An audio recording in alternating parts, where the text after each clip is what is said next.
dans un rôle scandaleux de gardiennage, de protection des édifices religieux, etc. Mais l'état-major de l'armée sait qu'un jour viendra où il devra reconquérir ces terres devenues étrangères sur notre propre sol. Le plan est déjà dans les cartons. Il a pour nom Opération Ronce. Il a été mis au point avec l'aide des spécialistes de l'armée israélienne. Quelles sont vos sources? Quelqu'un très proche de l'état-major.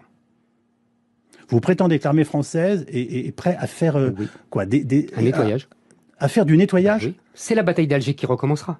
C'est exact. Civil. Oui, nous sommes. Excusez-moi, sans mentionner vos sources, vous vous rendez compte? Attendez, c'est pas vous, journaliste, qui allez me demander à moi, journaliste, de citer mes sources. Je vous dis, je le tiens. Je le fais remarquer, c'est tout. C'est mon rôle. Je vous tiens de sources sûres, de gens très proches de l'état-major. Je n'ai pas donné ce nom Ronce en vain.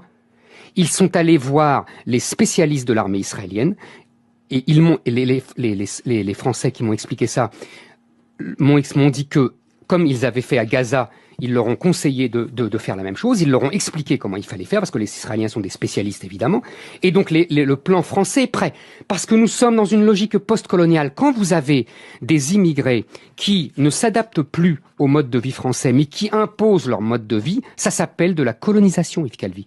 Et donc quand on a des terres colonisées, soit on se soumet, islam, ça veut dire soumission, soit on se révolte contre la colonisation.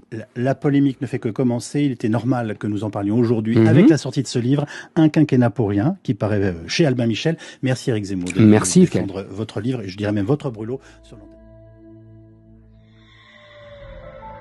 l'antenne. Je le sais par de sources sûres que les militaires s'entraînent, s'équipent pour intervenir dans les cités.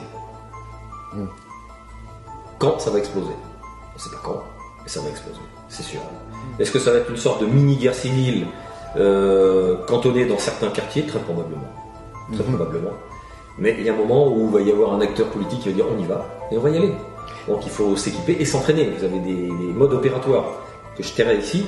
Nous, on travaille énormément, les CRS, on travaille, ils travaillent, je ne travaille plus maintenant, mais ils travaillent sur des techniques pour des tueries de masse, notamment. Comment on réagit aux tueries de masse, comment on intervient sur une tuerie de masse.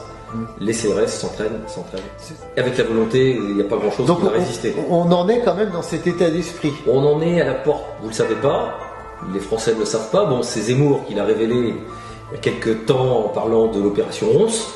Il s'était un peu tapé sur les doigts d'ailleurs, si j'ai bien compris. Sur l'opération Ronce, qui est une opération de préparation